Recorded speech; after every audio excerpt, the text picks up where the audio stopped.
ago, on a mountain top, a mighty egg was laid, burned by the light of the circle bright and cooled by the forest shade. Then one stormy evening, when the icy rain did pour, out of the egg appeared the leg of the lone dinosaur.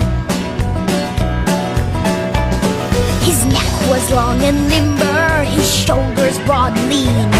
His eye was high as the morning sky, and his vision it was keen.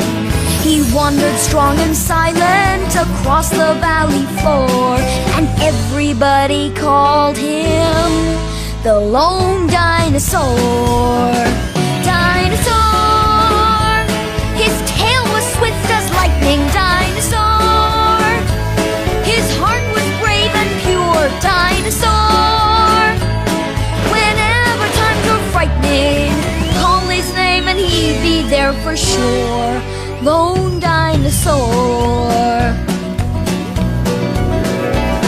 One day when he was roaming alone out in the west, a vicious pack of sharp teeth came and gobbled up his nest.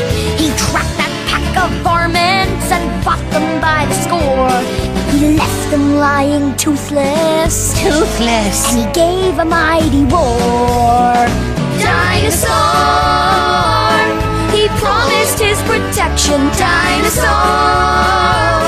To the helpless and the poor. Dinosaur! Whenever there was danger, they'd never be defenseless anymore. This he swore, the lone dinosaur. Dinosaur! His tail is swift as lightning. Dinosaur! His heart is brave and pure. Dinosaur! Whenever times are frightening, he'll be there to fight the carnivore. The lone dinosaur.